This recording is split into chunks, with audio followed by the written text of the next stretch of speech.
In my view, the clinical trials are very important because normally, take for example, if you develop a drug. The drug is produced in the biochemical laboratory, then it is tested in a variety of animal models and different circumstances, and only after it has been proven safe it comes into humans.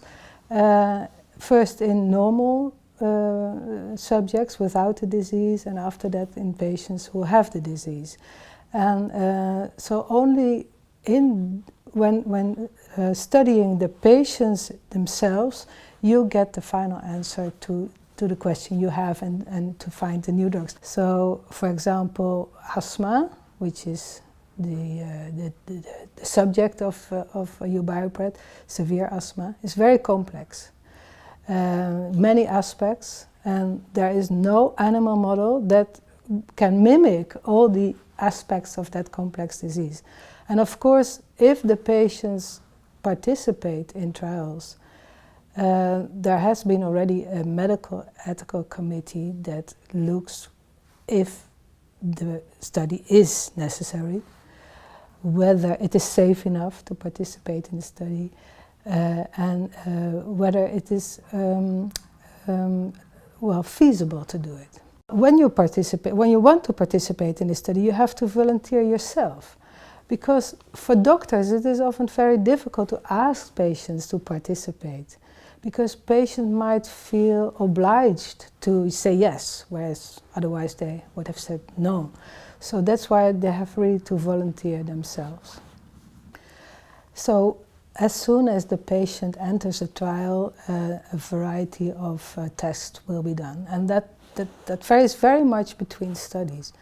So sometimes it is only asking questions, or asking for permission to use the tests that are being performed on a routine basis.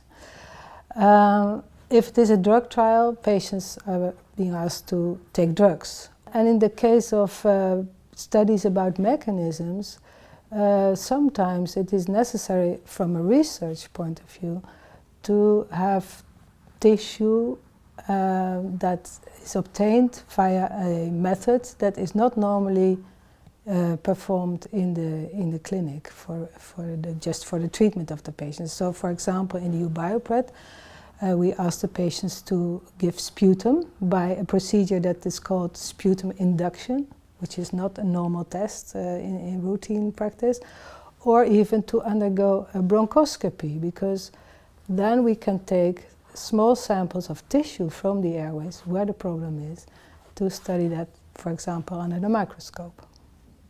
We have taken patients with severe asthma and compared them with patients with milder forms of asthma and normal healthy volunteers, both children and adults. And the comparison includes all kinds of aspects of the disease. So, for example, we ask questions, of course, but we also look at lung function, at blood tests, at allergies, at smoking habits.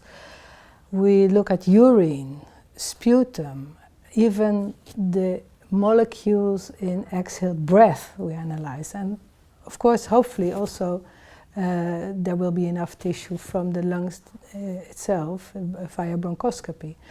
And in the end, hopefully we will have done enough data analyzed in a very specific way to be able to say or to find out what the real mechanisms of severe asthma are as compared to milder forms of asthma or normal subjects. I'm convinced that the EuBioPret project will have enormous, huge beneficial effects for patients with severe asthma in different respects, because first of all we will be able to really know what severe asthma is, for example, as compared to patients who have asthma that is difficult to treat for a variety of other reasons, for example, stress or so. And in the clinic, it is not very easy to know the difference, but maybe, or hopefully, EuBioPret will provide us with a marker that tells us this is really a patient with severe asthma and this is not. Another aspect is that the UBioPret study will give us clues what are the different phenotypes or the different subtypes of severe asthma. In the clinic we already knew a long time ago that asthma patients differ. There are different types of asthma, but we don't know how to define these different types. And UBioPret will give us the underlying mechanisms of the different clinical phenotypes so that we know what's happening in these patients. And finally, which is of course the most important part of the whole study, the main objective, is to analyze all the materials that we get, couple the results to the clinical characteristics of the patients, and then find the molecular pathways of the different mechanisms in the different subtypes of patients. And if we know the details of a certain pathway of disease, then we can go to the pharmaceutical industry, which is also part of the whole UBioPret study, and give them clues how they have to proceed to develop new drugs for asthma. Because finding new drugs for severe asthma, for which we don't have any drugs yet, is the main goal for asthma treatment for the doctors in the clinic.